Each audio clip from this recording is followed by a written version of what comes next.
Chapter 3. The Continental Congress.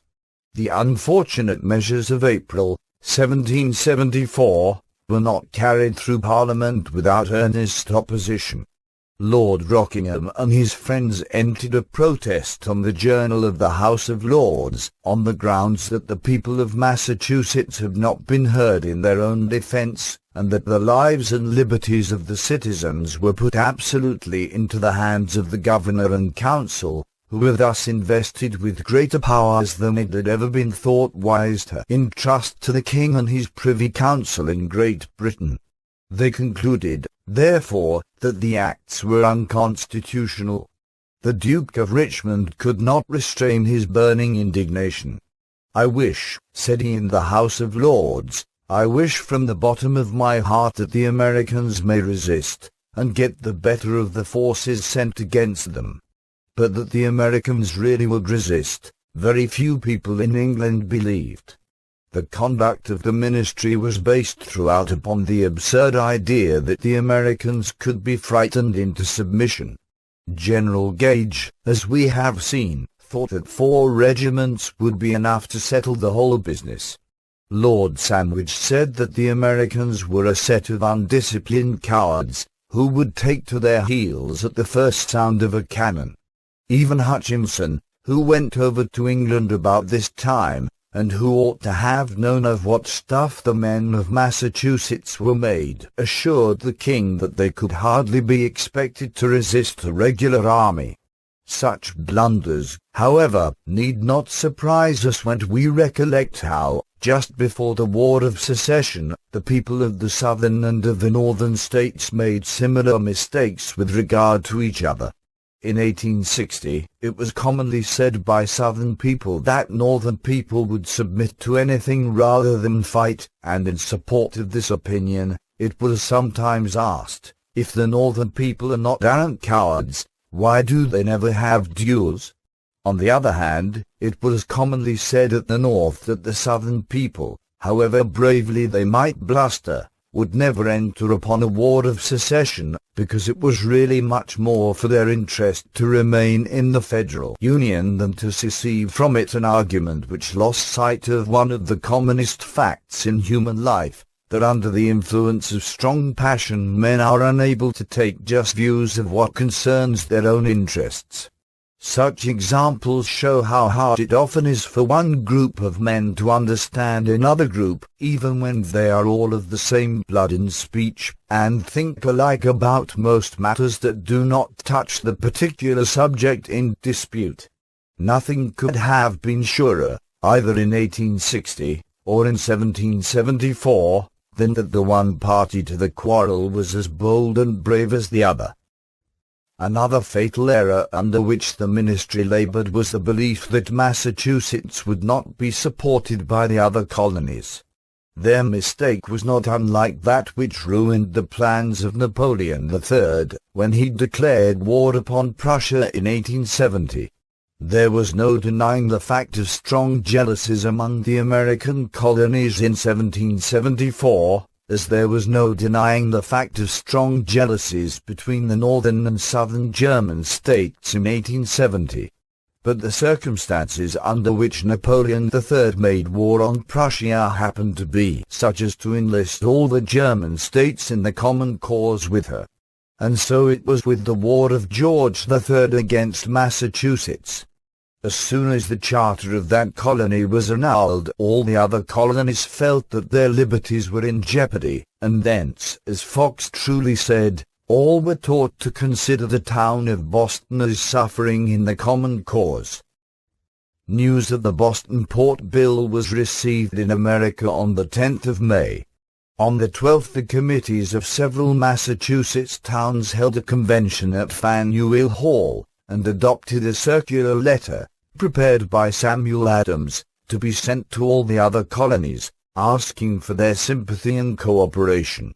The response was prompt and emphatic. In the course of the summer, conventions were held in nearly all the colonies, declaring that Boston should be regarded as suffering in the common cause. The obnoxious acts of Parliament were printed on paper with deep black borders, and in some towns were publicly burned by the common hangman. Droves of cattle and flocks of sheep, cartloads of wheat and maize, kitchen vegetables and fruit, barrels of sugar, quintals of dried fish, provisions of every sort, were sent overland as free gifts to the people of the devoted city, even the distant rice swamps of South Carolina contributing their share. The overcautious Franklin had written from London, suggesting that perhaps it might be best, after all, for Massachusetts to indemnify the East India Company, but Gadsden, with a sounder sense of the political position, sent word, "Don't pay for an ounce of the damned tea." Throughout the greater part of the country the 1st of June was kept as a day of fasting and prayer. Bells were muffled and tolled in the principal churches, ships in the harbors put their flags at half-mast. Marblehead, which was appointed to supersede Boston as port of entry, immediately invited the merchants of Boston to use its wharfs and warehouses free of charge in shipping and unshipping their goods. A policy of absolute non-importation was advocated by many of the colonies, though Pennsylvania, under the influence of Dickinson, still vainly cherishing hopes of reconciliation, hung back, and advised that the tea should be paid for. As usual, the warmest sympathy with New England came from Virginia. "If need be," said Washington, "I will raise 1,000 men, subsist them at my own expense, and march myself at their head for the relief of Boston." To ensure concerted action on the part of the whole country, something more was required than these general expressions and acts of sympathy. The proposal for a Continental Congress came first from the Sons of Liberty in New York. It was immediately taken up by the members of the Virginia House of Burgesses, sitting in convention at the Raleigh Tavern, after the governor had dissolved them as a legislature, and Massachusetts was invited to appoint the time and place for the meeting of the Congress. On the 7th of June the Massachusetts Assembly was convened at Salem by General Gage, in conformity with the provisions of the Port Bill. Samuel Adams always preferred to use the ordinary means of transacting public business so long as they were of avail, and he naturally wished to have the act appointing a Continental Congress passed by the Assembly. But this was not easy to bring about, for upon the first hint that any such business was to come up, the governor would be sure to dissolve the Assembly. In such case it would be necessary for the committees of correspondence throughout Massachusetts to hold a convention for the purpose of appointing the time and place for the Congress and of electing delegates to attend it. But Adams preferred to have these matters decided in regular legislative session, and he carried his point. Having talked privately with several of the members, at last on the 17th of June, a day which a 12-month hence was to become so famous, the favourable moment came. Having had the door locked, he introduced his resolves, appointing 5 delegates to confer with duly appointed delegates from the other colonies, in a Continental Congress at Philadelphia on the 1st of September next. Some of the members, astonished and frightened, sought to pass out, and as the doorkeeper seemed uneasy at assuming so much responsibility, Samuel Adams relieved him of it by taking the key from the door and putting it into his own pocket, whereupon the business of the Assembly went on. Soon one of the Tory members pretended to be very sick, and being allowed to go out, made all haste to Governor Gage, who instantly drew up his writ dissolving the Assembly and sent his secretary with it. When the secretary got there, he found the door locked, and as nobody would let him in or pay any attention to him, he was obliged to content himself with reading the writ, in a loud voice, to the crowd which had assembled on the stairs. The Assembly meanwhile passed the resolves by 117 to 12, elected Samuel and John Adams, Thomas Cushing, and Robert Treat Paine as delegates, assessed the towns in the Commonwealth for the necessary expenses, passed measures for the relief of Boston, and adjourned sine die. All the other colonies except Georgia, in the course of the summer, accepted the invitation, and chose delegates, either through their assemblies or through special conventions. Georgia sent no delegates, but promised to adopt any course of action that should be determined upon. Before the time appointed for the Congress, Massachusetts had set the regulating Act of Defiance. On the 16th of August, when the court assembled at Great Barrington, a vast multitude of farmers surrounded the courthouse and forbade the judges to transact any business. 2 or 3 of the councillors newly appointed on the king's writ of mandamus yielded in advance to public opinion, and refused to take their places. Those who accepted were forced to resign. At Worcester 2,000 men assembled on the Common, and compelled Timothy Paine to make his resignation in writing. The councillor appointed from Bridgewater was a deacon. When he read the psalm the congregation refused to sing. In Plymouth one of the most honoured citizens, George Watson, accepted a place on the council. As he took his seat in church on the following Sunday, the people got up and began to walk out of the house. Overcome with shame, for a moment his venerable grey head sank upon the pew before him. Then he rose up and vowed that he would resign. In Boston the justices and barristers took their accustomed places in the courthouse, but no one could be found to serve as juror in a court that was illegally constituted. Gage issued a proclamation warning all persons against attending town meeting, but no one heeded him, and town meetings were more fully attended than ever. He threatened to send an armed force against Worcester, but the people there replied that he would do so at his peril, and forthwith began to collect powder and ball. At Salem the people walked to the town house under the governor's nose and in the very presence of a line of soldiers. On the 1st of September a party of soldiers seized 200 kegs of powder at Charleston and 2 field pieces at Cambridge, and carried them to Castle William. As the news spread about the country, rumor added that the troops had fired upon the people, and within 48 hours at least 20,000 men were marching on Boston, but they turned back to their homes on receiving word from the Boston Committee that their aid was not yet needed. During these stirring events, in the absence of Samuel Adams, who had gone to attend the Congress at Philadelphia, the most active part in the direction of affairs at Boston was taken by Dr. Joseph Warren. This gentleman, one of a family which has produced 3 very eminent physicians, was graduated at Harvard College in 1759. He had early attracted the attention of Samuel Adams, had come to be one of his dearest friends, and had been concerned with him in nearly all of his public acts of the past 7 years. He was a man of knightly bravery and courtesy, and his energy and fertility of mind were equalled only by his rare sweetness and modesty. With Adams and Hancock, he made up the great Massachusetts triumvirate of revolutionary leaders.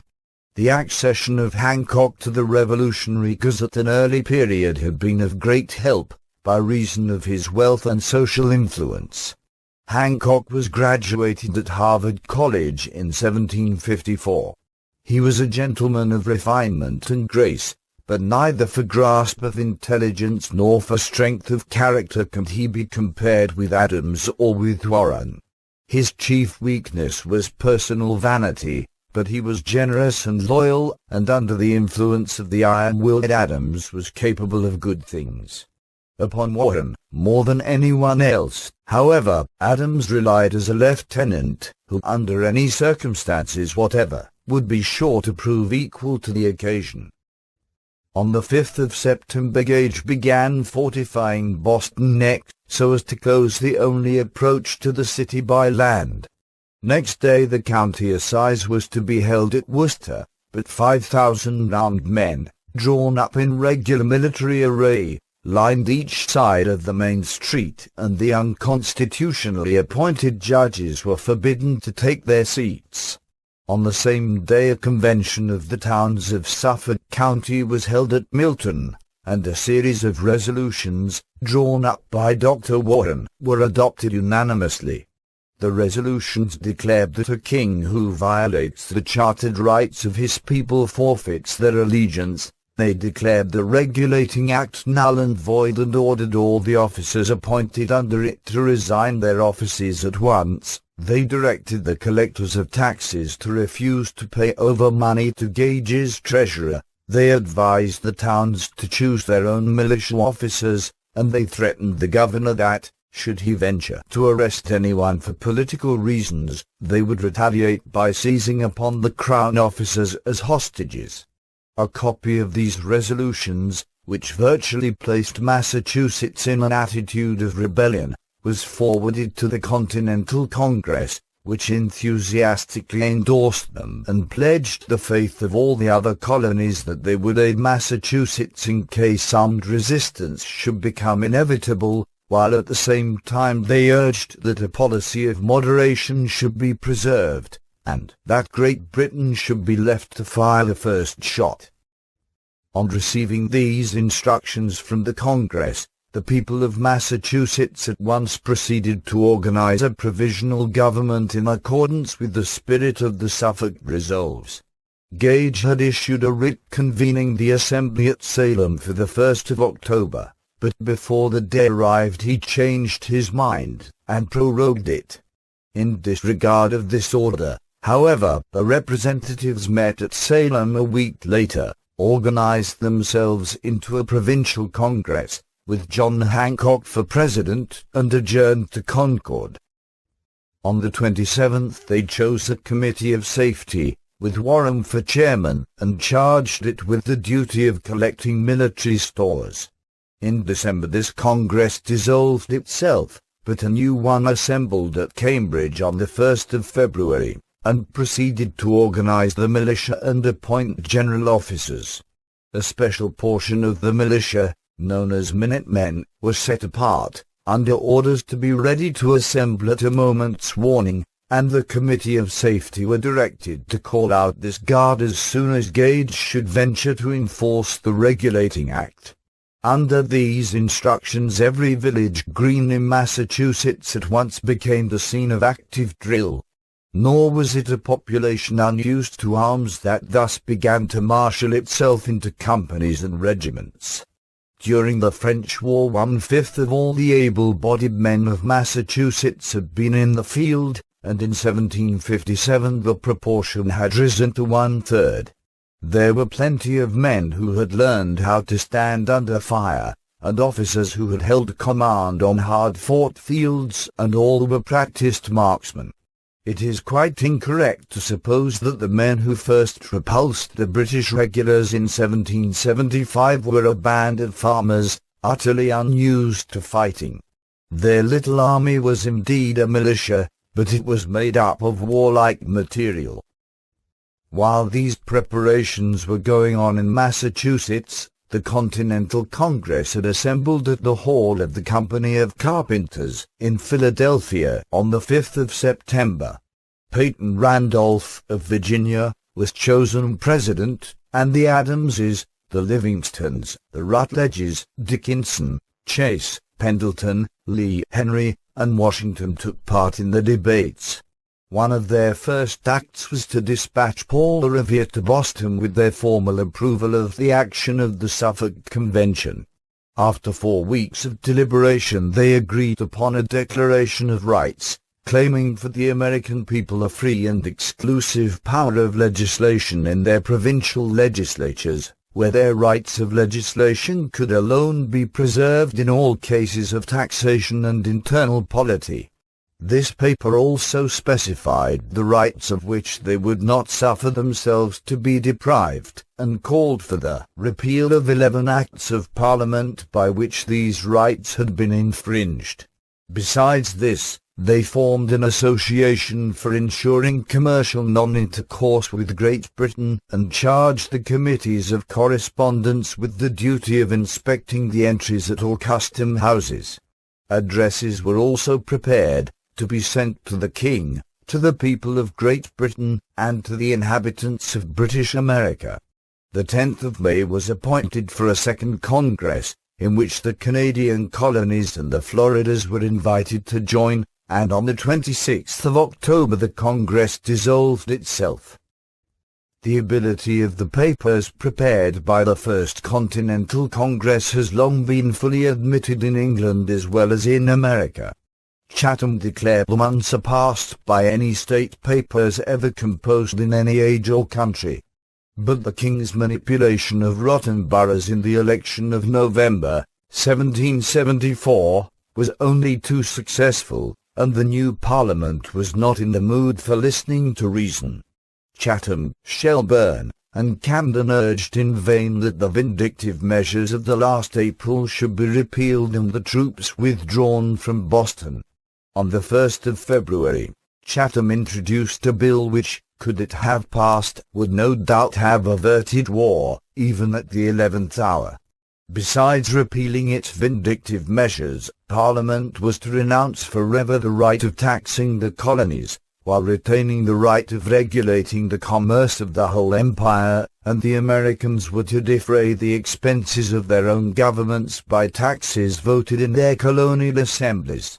A few weeks later, in the House of Commons, Burke argued that the abstract right of Parliament to tax the colonies was not worth contending for, and he urged that on large grounds of expediency it should be abandoned, and that the vindictive acts should be repealed.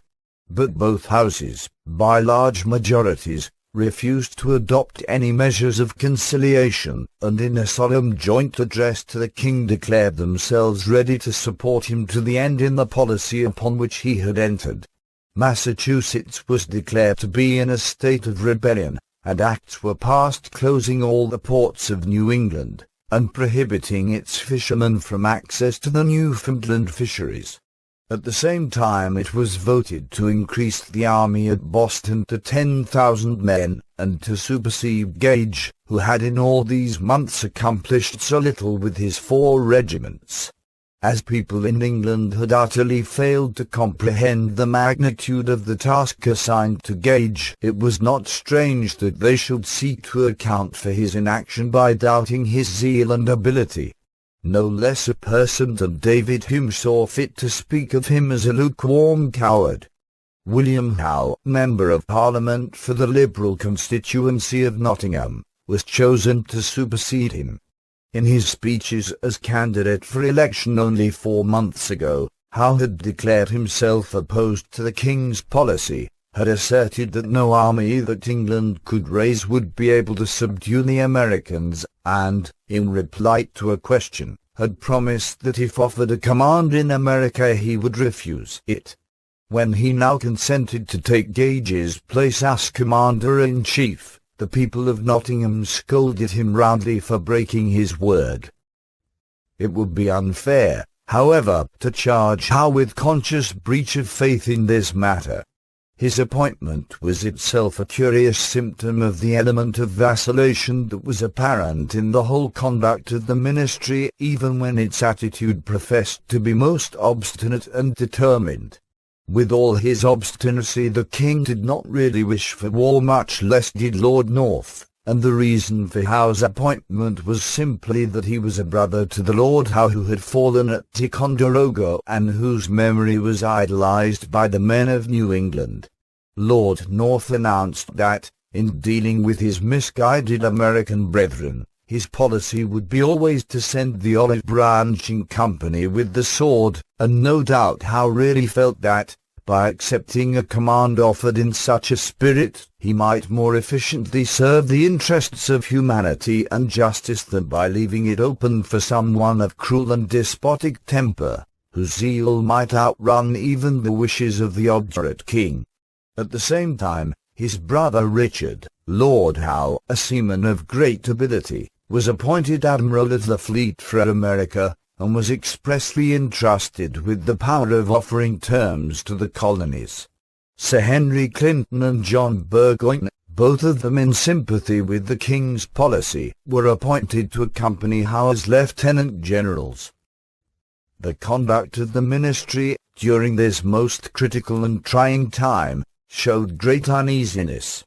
When leave was asked for Franklin to present the case for the Continental Congress, and to defend it before the House of Commons, it was refused. Yet all through the winter the ministry were continually appealing to Franklin, unofficially and in private, in order to find out how the Americans might be appeased without making any such concessions as would hurt the pride of the Tory party, which was now misgoverning England. Lord Howe was the most conspicuous agent in these fruitless negotiations. How to conciliate the Americans without giving up a single one of the false positions which the king had taken was the problem, and no wonder that Franklin soon perceived it to be insolvable, and made up his mind to go home. He had now stayed in England for several years, as agent for Pennsylvania and for Massachusetts. He had shown himself a consummate diplomatist, of that rare school which deceives by telling unwelcome truths, and he had some unpleasant encounters with the king and the king's friends. Now in March, 1775, seeing clearly that he could be of no further use in averting an armed struggle, he returned to America. Franklin's return was not, in form, like that customary withdrawal of an ambassador which heralds and proclaims a state of war. But practically it was the snapping of the last diplomatic link between the colonies and the mother country. Still the ministry, with all its uneasiness, did not believe that war was close at hand. It was thought that the middle colonies, and especially New York, might be persuaded to support the government, and that New England, thus isolated, would not venture upon armed resistance to the overwhelming power of Great Britain. The hope was not wholly unreasonable, for the great middle colonies, though conspicuous for material prosperity, were somewhat lacking in force of political ideas. In New York and Pennsylvania the non-English population was relatively far more considerable than in Virginia or the New England colonies. A considerable proportion of the population had come from the continent of Europe, and the principles of constitutional government were not so thoroughly inwrought into the innermost minds and hearts of the people. The pulse of liberty did not beat so quickly here, as in the purely English commonwealths of Virginia and Massachusetts. In Pennsylvania and New Jersey the Quakers were naturally opposed to a course of action that must end in war, and such very honorable motives certainly contributed to weaken the resistance of these colonies to the measures of the government. In New York there were further special reasons for the existence of a strong loyalist feeling. The city of New York had for many years been the headquarters of the army and the seat of the principal royal government in America.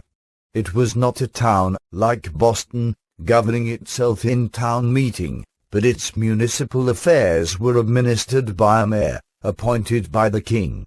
And like Boston and Philadelphia, the interests of the city of New York were almost purely commercial, and there was nothing to prevent the little court circle there from giving the tone to public opinion. The Episcopal Church, too, was in the ascendant, and there was a not unreasonable prejudice against the Puritans of New England for their grim intolerance of Episcopalians and their alleged antipathy to Dutchmen. The province of New York, moreover, had a standing dispute with its eastern neighbors over the ownership of the Green Mountain region. This beautiful country had been settled by New England men, under grants from the royal governors of New Hampshire, but it was claimed by the people of New York, and the controversy sometimes waxed hot and gave rise to very hard feelings. Under these circumstances, the labors of the ministry to secure this central colony seemed at times likely to be crowned with success. The Assembly of New York refused to adopt the non-importation policy enjoined by the Continental Congress, and it refused to choose delegates to the Second Congress, which was to be held in May. The ministry, in return, sought to corrupt New York by exempting it from the commercial restrictions placed upon the neighboring colonies, and by promising to confirm its alleged title to the territory of Vermont. All these hopes proved fallacious, however.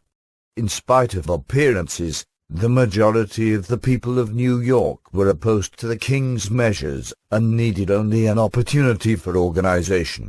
In April, under the powerful leadership of Philip Schuyler and the Livingstons, a convention was held, delegates were chosen to attend the Congress, and New York fell into line with the other colonies.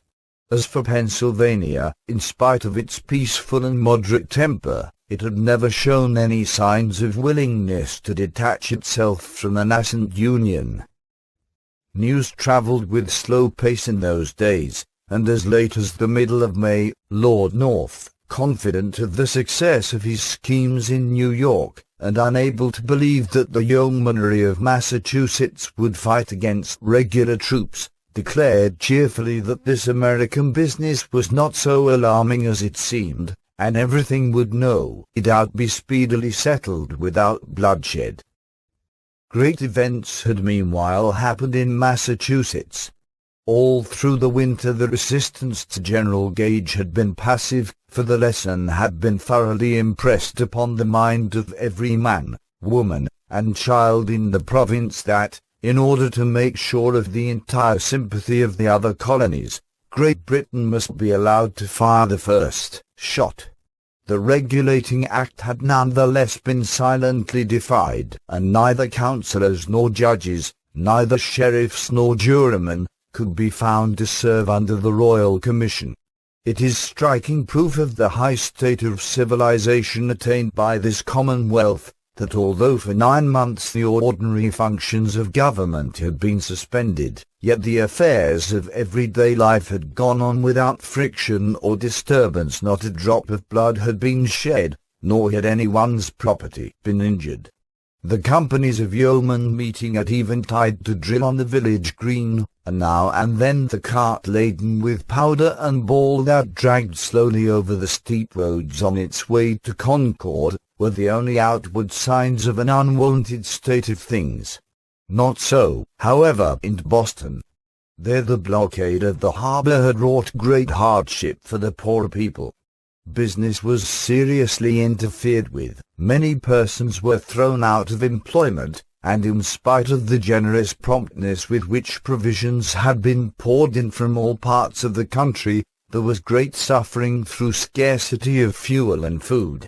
Still there was but little complaint and no disorder. The leaders were as resolute as ever, and the people were as resolute as their leaders.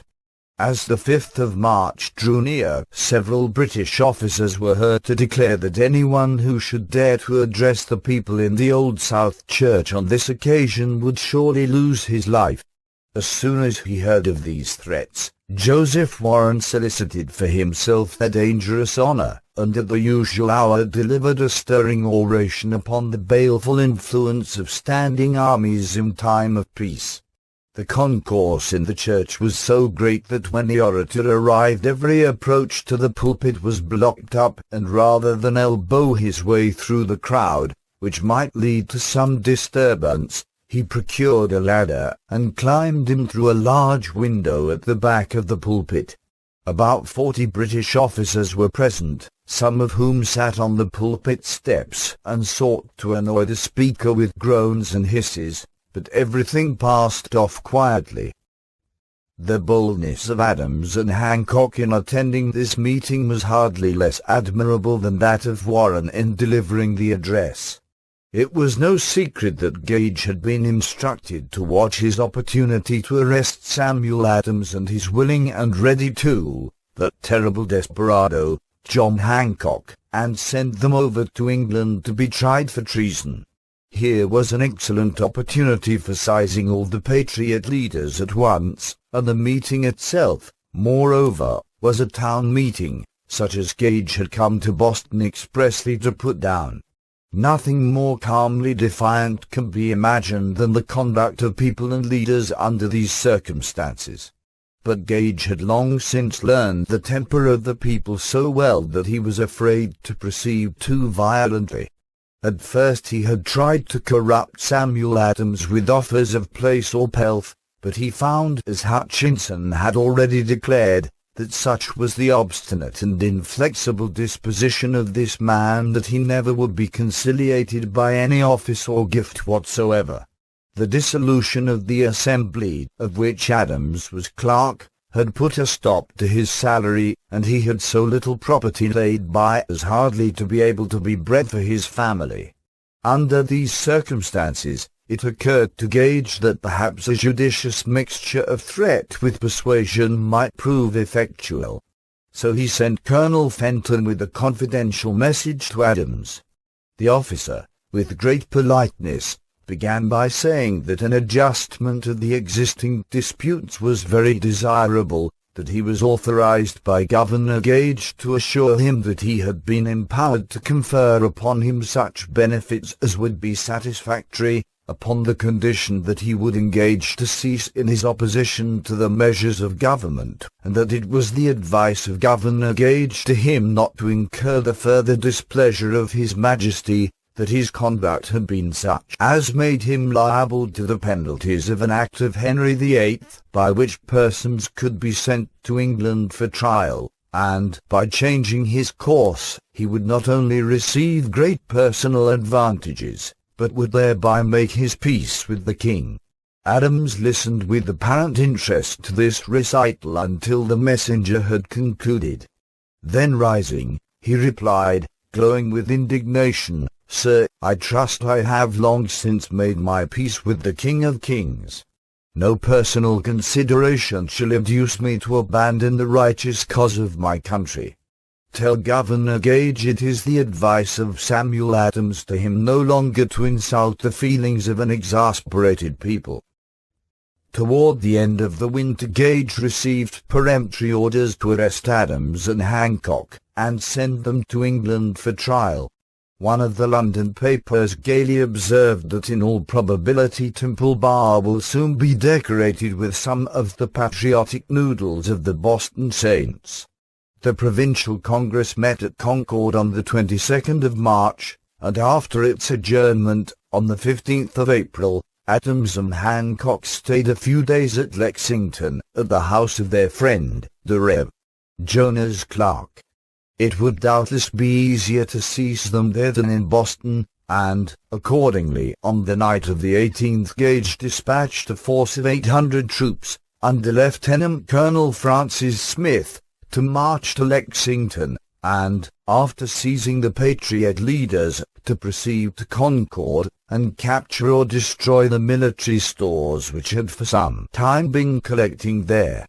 At 10 in the evening the troops were rowed across Charles River, and proceeded by a difficult and unfrequented route through the marshes of East Cambridge, until, after 4 miles, they struck into the highroad for Lexington.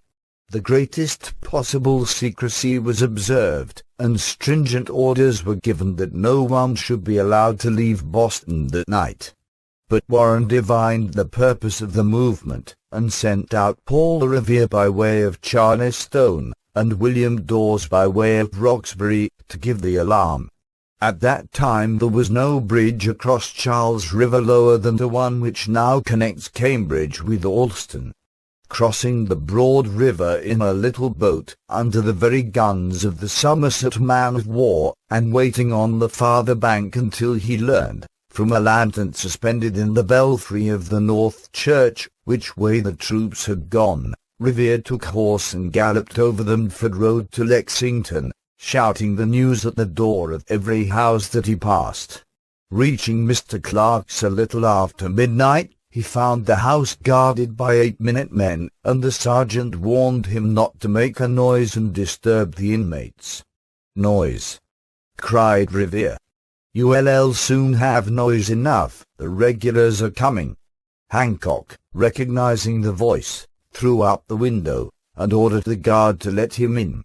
On learning the news, Hancock's first impulse was to stay and take command of the militia, but it was presently agreed that there was no good reason for his doing so, and shortly before daybreak, in company with Adams, he left the village.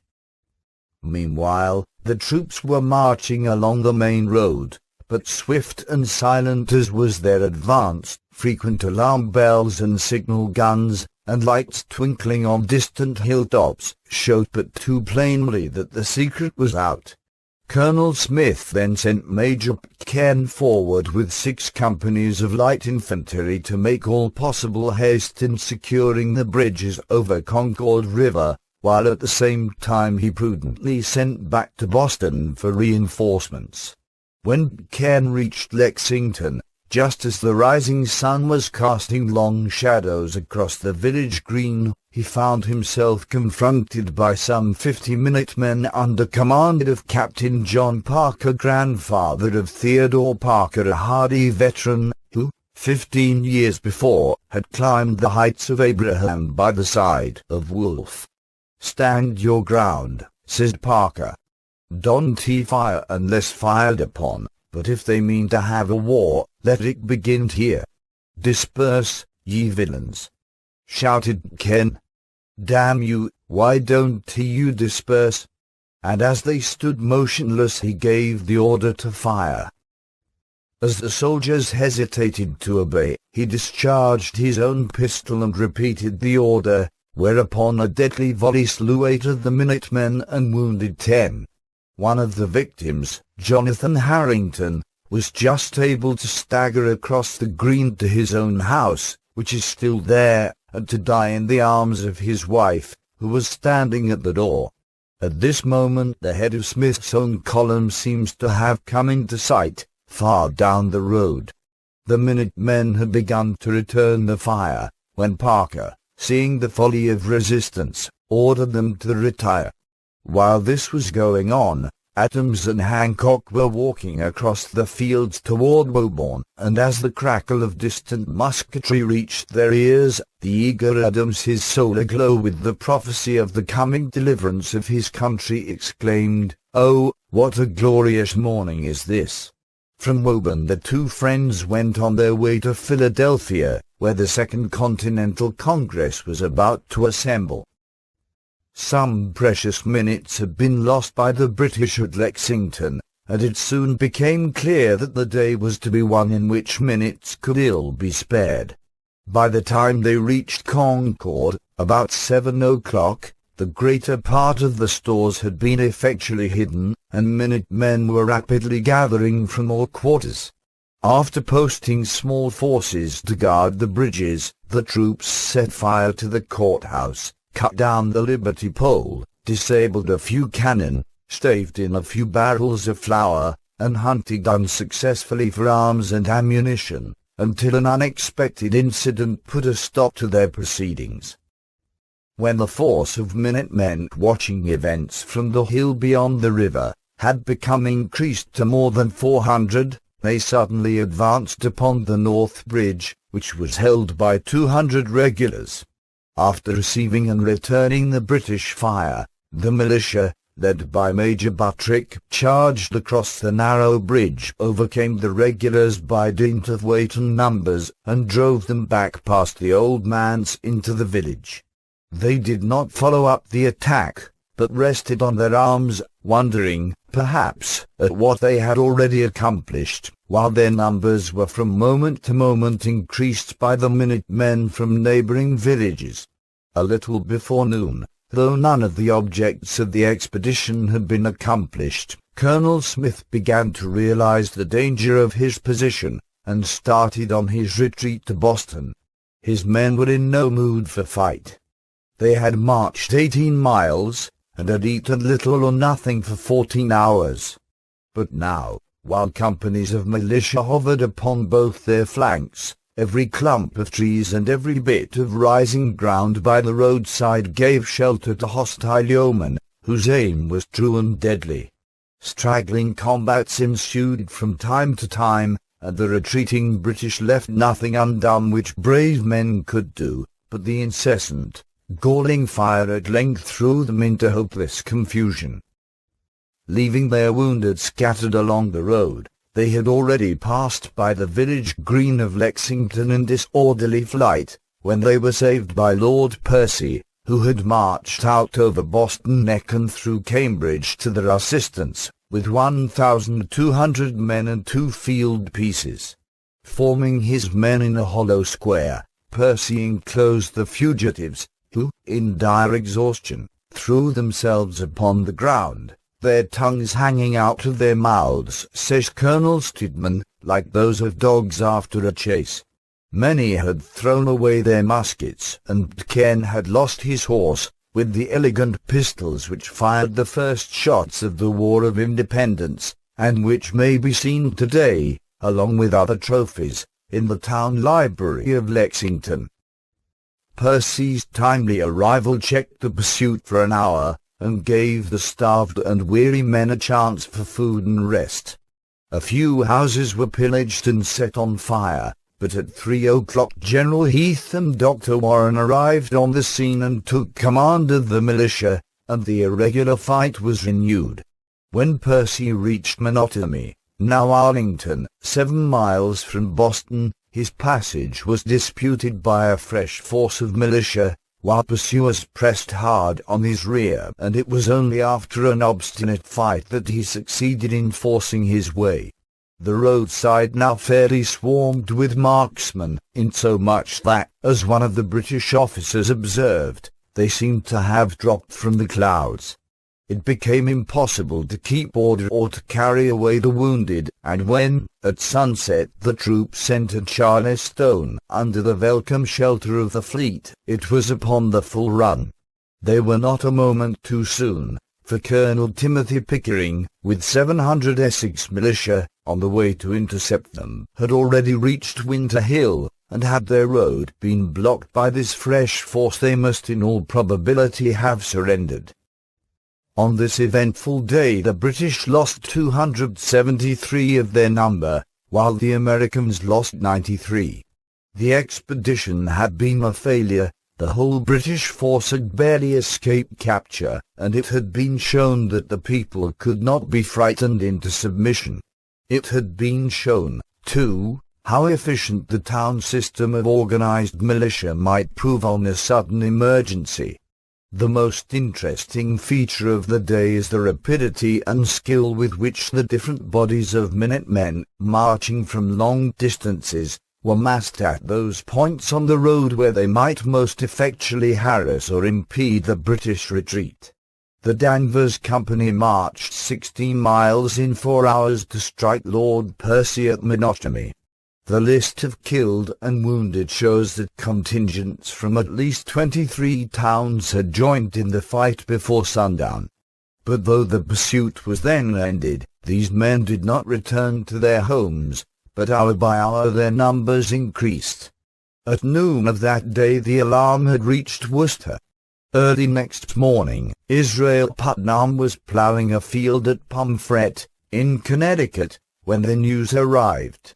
Leaving orders for the militia companies to follow, he jumped on his horse, and riding 100 miles in 18 hours, arrived in Cambridge on the morning of the 21st, just in time to meet John Stark with the 1st Company from New Hampshire.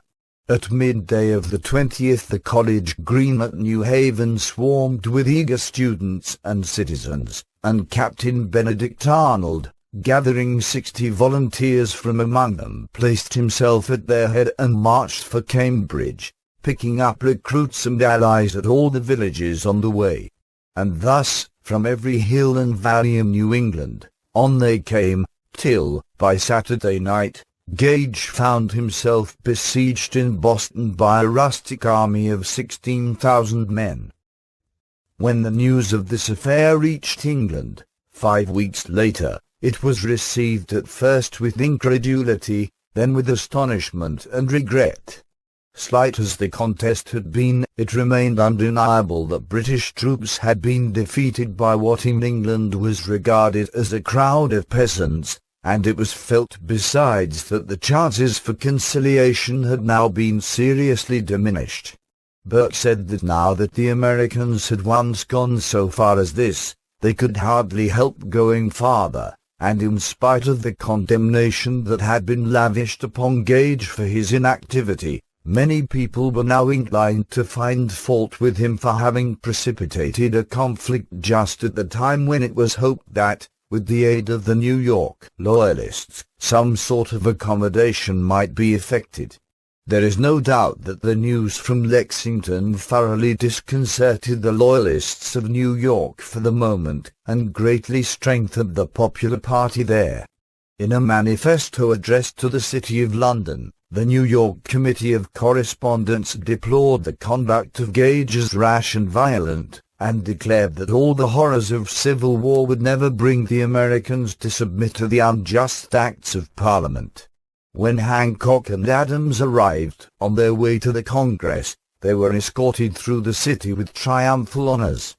In Pennsylvania, steps were immediately taken for the enlistment and training of a colonial militia, and every colony to the south of it followed the example. The Scotch-Irish patriots of Mecklenburg County, in North Carolina, ventured upon a measure more decided than any that had yet been taken in any part of the country. On May 31st, the County Committee of Mecklenburg affirmed that the joint address of the two Houses of Parliament to the King, in February, had virtually annulled and vacated all civil and military commissions granted by the Crown, and suspended the constitutions of the colonies, and that consequently the provincial congress of each province, under the direction of the great Continental Congress, is invested with all the legislative and executive powers within their respective provinces, and that no other legislative or executive power does or can exist at this time in any of these colonies. In accordance with this state of things, rules were adopted for the choice of county officers, to exercise authority by virtue of this choice and independently of the British Crown, until Parliament should resign its arbitrary pretensions. These bold resolves were entrusted to the North Carolina delegates to the Continental Congress, but were not formally brought before that body, as the delegates thought it best to wait for a while longer the course of events. Some 20 years later they gave rise to the legend of the Mecklenburg Declaration of Independence. The early writers of United States history passed over the proceedings of May 31st in silence, and presently the North Carolina patriots tried to supply an account of them from memory. Their traditional account was not published until 1819, when it was found to contain a spurious document, giving the substance of some of the foregoing resolves, decorated with phrases borrowed from the Declaration of Independence. This document purported to have been drawn up and signed at a county meeting on the 20th of May. A fierce controversy sprang up over the genuineness of the document, which was promptly called in question. For a long time many people believed in it, and were inclined to charge Jefferson with having plagiarized from it in writing the Declaration of Independence. But a minute investigation of all the newspapers of May 1775, throughout the 13 colonies, has revealed no trace of any such meeting on the 20th, and it is clear that no such document was made public. The story of the Mecklenburg Declaration is simply a legend based upon the distorted recollection of the real proceedings of May 31st. Meanwhile, in New England, the warlike feeling had become too strong to be contented merely with defensive measures. No sooner had Benedict Arnold reached Cambridge than he suggested to Dr. Warren that an expedition ought to be sent without delay to capture Ticonderoga and Crown Point. These fortresses commanded the northern approaches to the Hudson River, the strategic center of the whole country, and would be of supreme importance either in preparing an invasion of Canada or in warding off an invasion of New York. Besides this, they contained a vast quantity of military stores, of which the newly gathered armies stood in sore need. The idea found favor at once. Arnold received a colonel's commission from the Massachusetts Congress, and was instructed to raise 400 men among the Berkshire Hills, capture the fortresses, and superintend the transfer of part of their armament to Cambridge. When Arnold reached the wild hillsides of the Hoosac Range, he found that he had a rival in the enterprise. The capture of Ticonderoga had also been secretly planned in Connecticut, and was entrusted to Ethan Allen, the eccentric but sagacious author of that now forgotten deistical book, The Oracles of Reason. Allen was a leading spirit among the Green Mountain Boys, an association of Vermont settlers formed for the purpose of resisting the jurisdiction of New York, and his personal popularity was great. On the 9th of May Arnold overtook Allen and his men on their march toward Lake Champlain, and claimed the command of the expedition on the strength of his commission from Massachusetts, but the Green Mountain Boys were acting partly on their own account, partly under the direction of Connecticut. They cared nothing for the authority of Massachusetts, and knew nothing of Arnold. They had come out to fight under their own trusted leader. But few of Arnold's own men had as yet assembled, and his commission could not give him command of Vermonters, so he joined the expedition as a volunteer. On reaching the lake that night, they found there were not nearly enough rowboats to convey the men across. But delay was not to be thought of. The garrison must not be put on its guard. Accordingly, with only 83 men, Allen and Arnold crossed the lake at daybreak of the 10th, and entered Ticonderoga side by side. Capture of Ticonderoga and Crown Point, May 10, 1775. The little garrison, less than half as many in number, as it turned out, was completely surprised, and the stronghold was taken without a blow. As the commandant jumped out of bed, half awake, he confusedly inquired of Allen by whose authority he was acting. In the name of the great Jehovah and the Continental Congress, roared the bellicose philosopher, and the commandant, seeing the fort already taken, was fain to acquiesce. At the same time Crown Point surrendered to another famous Green Mountain Boy, Seth Warner, and thus more than 200 cannon, with a large supply of powder and ball, were obtained for the New England army. A few days later, the son of Arnold's own men arrived from Berkshire. He sailed down Lake Champlain, and captured St. John's with its garrison, but the British recovered it in the course of the summer, and planted such a force there that in the next autumn we shall see it able to sustain a siege of 50 days. Neither Connecticut nor Massachusetts had any authority over these posts save through right of conquest. As it was Connecticut that had set Lee's expedition on foot, Massachusetts yielded the pointers to the disposal of the fortresses and their garrisons. Dr. Warren urged the Connecticut government to appoint Arnold to the command, so that his commission might be held of both colonies, but Connecticut preferred to retain Allen, and in July Arnold returned to Cambridge to mature his remarkable plan for invading Canada through the trackless wilderness of Maine. His slight disagreement with Allen bore evil fruit. As is often the case in such affairs, the men were more zealous than their commanders. There were those who denounced Arnold as an interloper, and he was destined to hear from them again and again. On the same day on which Ticonderoga surrendered, the Continental Congress met at Philadelphia. The Adamses and the Livingstons, J. Henry, Washington, and Lee were there, as also Franklin, just back from his long service in England. Of all the number, John Adams and Franklin had now, probably, come to agree with Samuel Adams that a political separation from Great Britain was inevitable, but all were fully agreed that any consideration of such a question was at present premature and uncalled for. The Congress was a body which wielded no technical legal authority. It was but a group of committees, assembled for the purpose of advising with each other regarding the public weal. Yet something very like a state of war existed in a part of the country, under conditions which intimately concerned the whole, and in the absence of any formally constituted government something must be done to provide for such a crisis. The spirit of the Assembly was well shown in its choice of a president.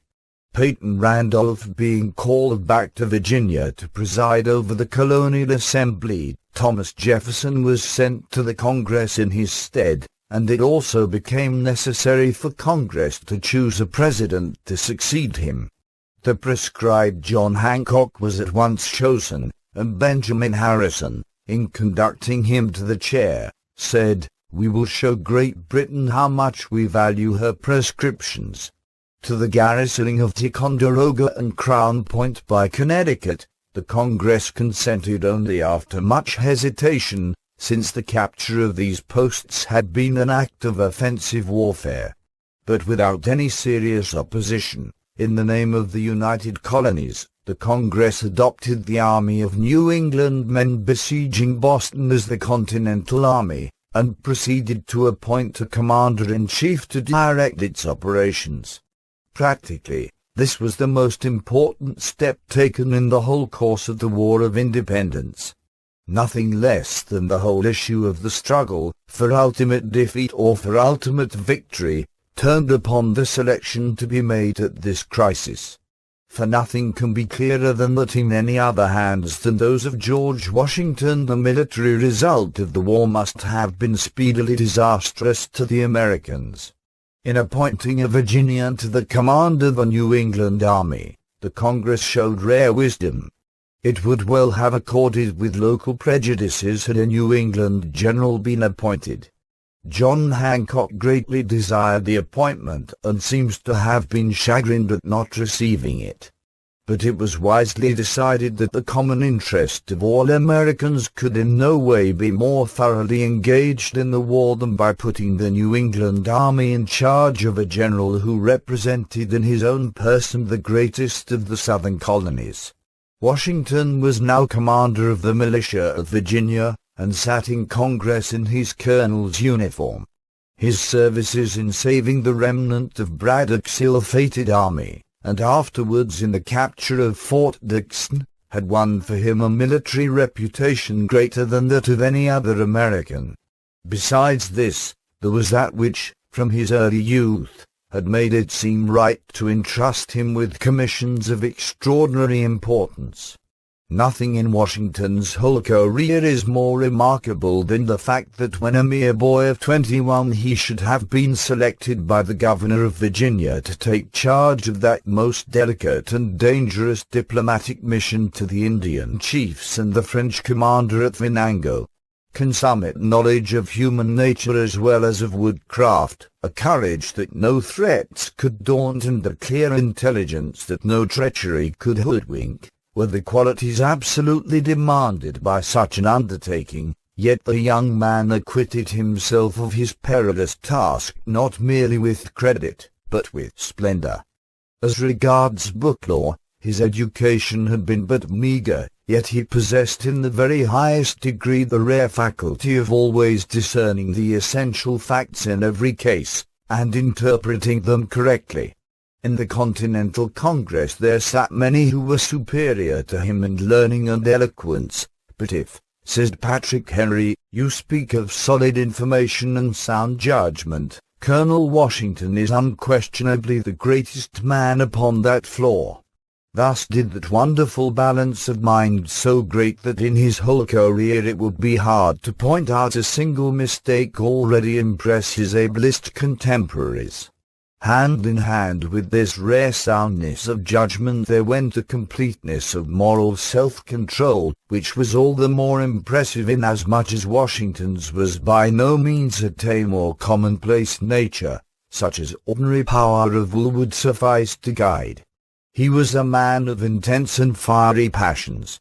His anger, when once aroused, had in it something so terrible that strong men were cowed by it like frightened children. This prodigious animal nature was habitually curbed by a will of iron, and held in the service of a sweet and tender soul, into which no mean or unworthy thought had ever entered. whole-souled devotion to public duty, an incorruptible integrity which no appeal to ambition or vanity could for a moment solicit. These were attributes of Washington, as well marked as his clearness of mind and his strength of purpose. And it was in no unworthy temple that nature had enshrined this great spirit. His lofty stature, exceeding 6 feet, his grave and handsome face, his noble bearing and courtly grace of man, all proclaimed in Washington a king of men. The choice of Washington for commander-in-chief was suggested and strongly urged by John Adams, and when, on the 15th of June, the nomination was formally made by Thomas Johnson of Maryland, it was unanimously confirmed. Then Washington, rising, said with great earnestness, "Since the Congress desire, I will enter upon the momentous duty, and exert every power I possess in their service and for the support of the glorious cause. But I beg it may be remembered by every gentleman in the room that I this day declare, with the utmost sincerity, I do not think myself equal to the command I am honored with." He refused to take any pay for his services, but said he would keep an accurate account of his personal expenses, which Congress might reimburse, should it see fit, after the close of the war. While these things were going on at Philadelphia, the army of New England men about Boston was busily pressing, to the best of its limited ability, the siege of that town. The army extended in a great semicircle of 16 miles, averaging about 1,000 men to the mile all the way from Jamaica Plain to Charleston Neck. The headquarters were at Cambridge, where some of the university buildings were used for barracks, and the chief command had been entrusted to General R.T. Mertz Ward, under the direction of the Committee of Safety. Dr. Warren had succeeded Hancock as president of the Provincial Congress, which was in session at Watertown. The army was excellent in spirit, but poorly equipped and extremely deficient in discipline. Its military object was to compel the British troops to evacuate Boston and take to their ships, for as there was no American fleet, anything like the destruction or capture of the British force was manifestly impossible. The only way in which Boston could be made untenable for the British was by seizing and fortifying some of the neighboring hills which commanded the town, of which the most important were those in Charleston on the north and in Dorchester on the southeast. To secure these hills was indispensable to Gage, if he was to keep his foothold in Boston, and as soon as Howe, Clinton, and Burgoyne arrived on the 25th of May, with reinforcements which raised the British force to 10,000 men, a plan was laid for extending the lines so as to cover both Charleston and Dorchester. Feeling now confident of victory, Gage issued a proclamation on June 12, offering free pardon to all rebels who should lay down their arms and return to their allegiance, saving only those ringleaders, John Hancock and Samuel Adams, whose crimes had been too flagitious to be condoned. At the same time, all who should be taken in arms were threatened with the gallows. In reply to this manifesto, the Committee of Safety, having received intelligence of Gage's scheme, ordered out a force of 1,200 men, to forestall the governor, and take possession of Bunker Hill in Charleston.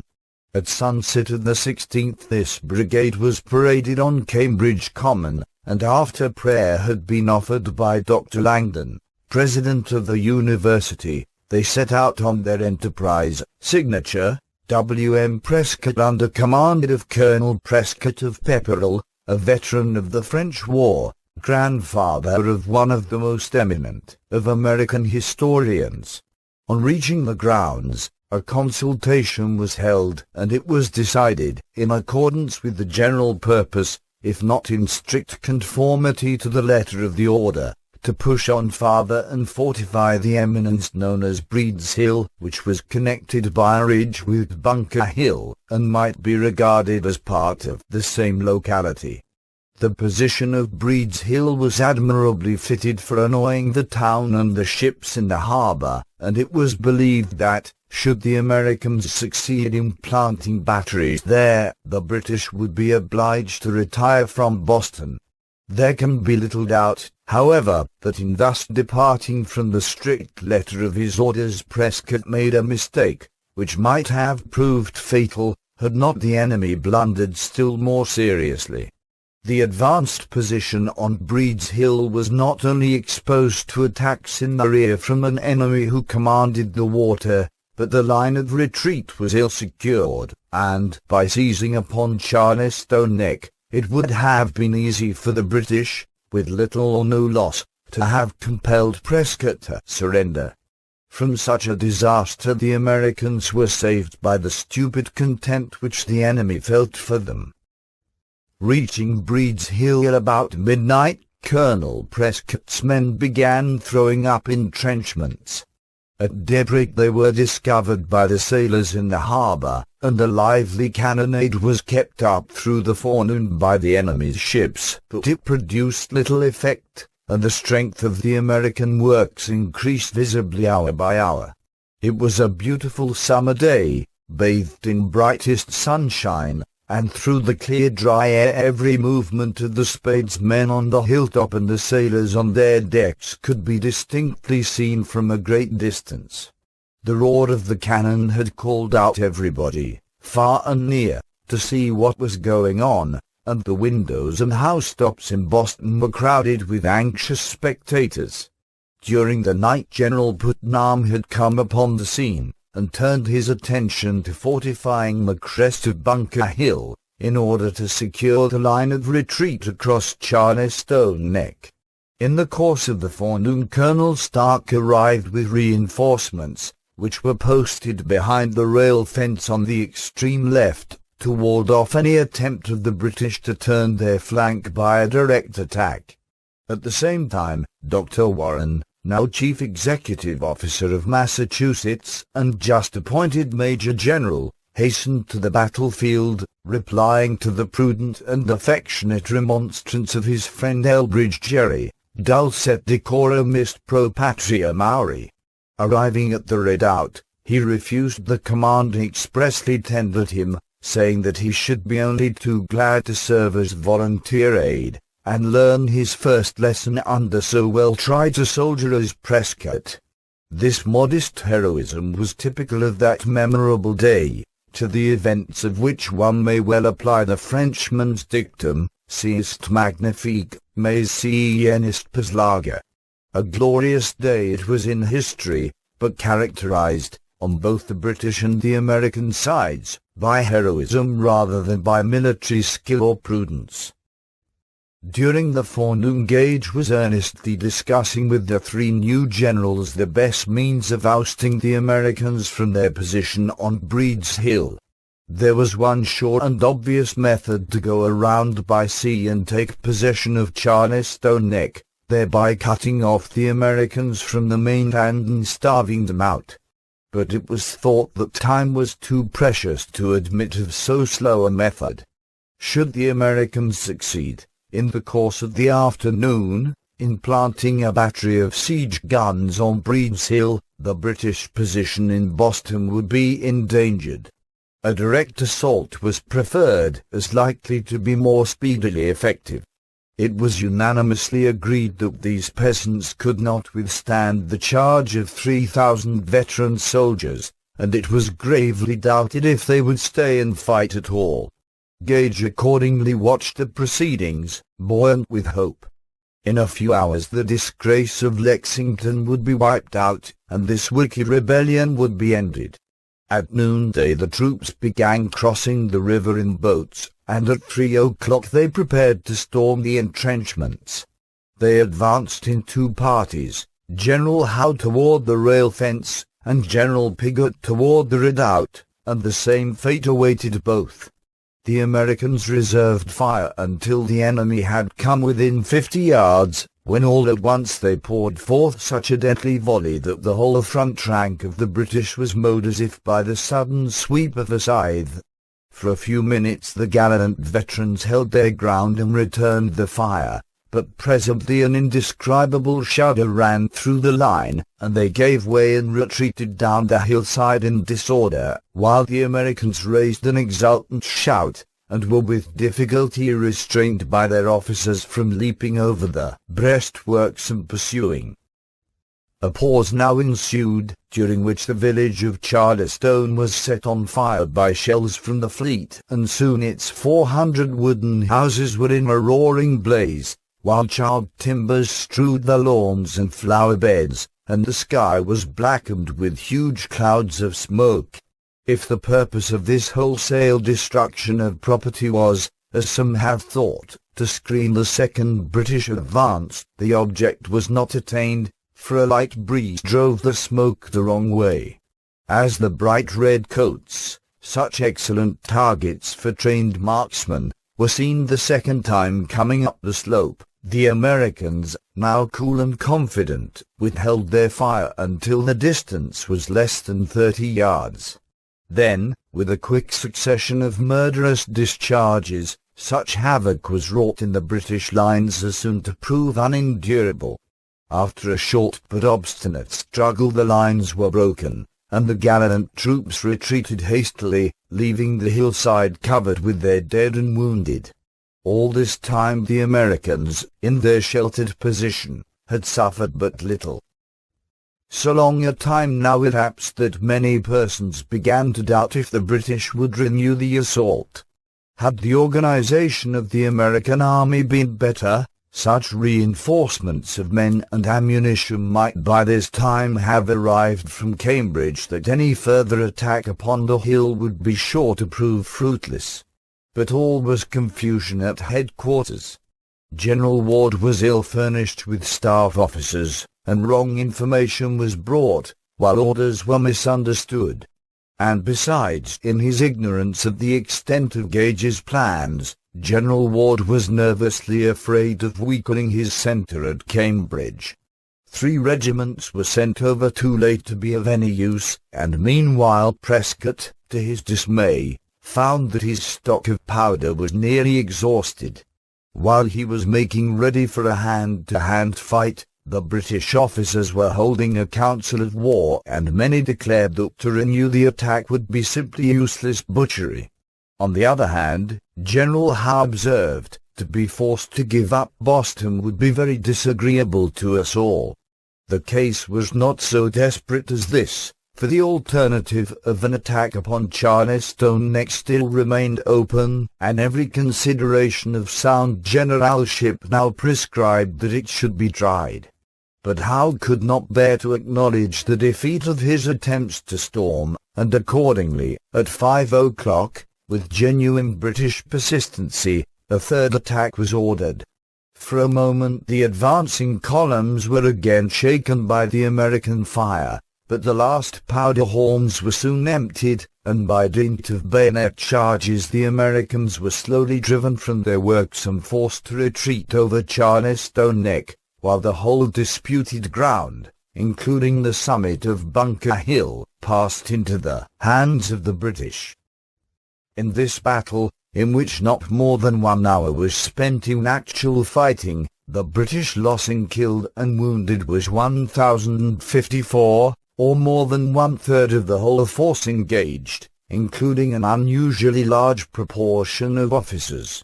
The American loss, mainly incurred at the rail fence and during the final hand-to-hand struggle at the redoubt, was 449, probably about 1/4 of the whole force engaged. On the British side, 1 company of grenadiers came out of the battle with only 5 of its number left unhurt. Every officer on General Howe's staff was cut down, and only 1 survived his wounds. The gallant Ken, who had fired the first shot of the war, fell while entering the redoubt, and a few moments later the Americans met with an irreparable loss in the death of General Warren, who was shot in the forehead as he lingered with rash obstinacy on the scene, loath to join in the inevitable retreat. Another volunteer aide, not less illustrious than Warren, fought on Bunker Hill that day, and came away scatheless. Since the brutal beating which he had received at the coffee house nearly 6 years before, the powerful mind of James O'Shea's had suffered well-nigh total wreck. He was living, harmlessly insane, at the house of his sister, Mercy Warren, at Watertown, when he witnessed the excitement and listened to the rumour of battle on the morning of the 17th of June. With touching eagerness to strike a blow for the cause in which he had already suffered so dreadful a martyrdom, O'Shea stole away from home, borrowed a musket at some roadside farmhouse, and hastened to the battlefield, where he fought manfully, and after all was over made his way home, weary and faint, a little before midnight. Though small in its dimensions, if compared with great European battles or with the giant contests of our own Civil War, the struggle at Bunker Hill is memorable and instructive, even from a purely military point of view. Considering the numbers engaged and the short duration of the fight, the destruction of life was enormous. Of all the hardest fought fields of modern times, there have been very few indeed in which the number of killed and wounded has exceeded 1/4 of the whole force engaged. In its bloodiness and in the physical conditions of the struggle, the Battle of Bunker Hill resembles in miniature the tremendous battles of Fredericksburg and Cold Harbor. To ascend a rising ground and storm well-manned entrenchments has in all ages been a difficult task. At the present day, with the range and precision of our modern weapons, it has come to be almost impossible. It has become a maxim of modern warfare that only the most extraordinary necessity can justify a commander in resorting to so desperate a measure. He must maneuver against such positions, cut them off by the rear, or deprive them of their value by some flanking march, but he must not, save as a forlorn hope, waste precious human lives in an effort to storm them that is almost sure to prove fruitless. For our means of destroying life have become so powerful and so accurate that, when skillfully wielded from commanding positions, no human gallantry can hope to withstand them.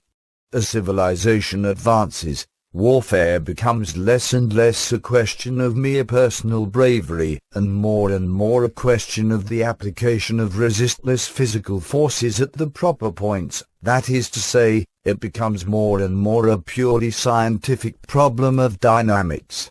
Now at Bunker Hill, though the Americans had not our modern weapons of precision, yet a similar effect was wrought by the remarkable accuracy of their aim, due to the fact that they were all trained marksmen, who waited coolly till they could fire at short range, and then wasted no shots in random firing. Most of the British soldiers who fell in the two disastrous charges of that day were doubtless picked off as partridges are picked off by old sportsmen, and thus is explained the unprecedented slaughter of officers. Probably nothing quite like this had yet been seen in the history of war, though the principle had been similar in those wonderful trials of the long bow in such medieval battles as Crecy and Euclid Moor. Against such odds even British pluck and endurance could not prevail. Had the Americans been properly supplied with powder, how could no more have taken Bunker Hill by storm than Burnside could take the heights of Fredericksburg? The moral effect of the Battle of Bunker Hill, both in America and Europe, was remarkable.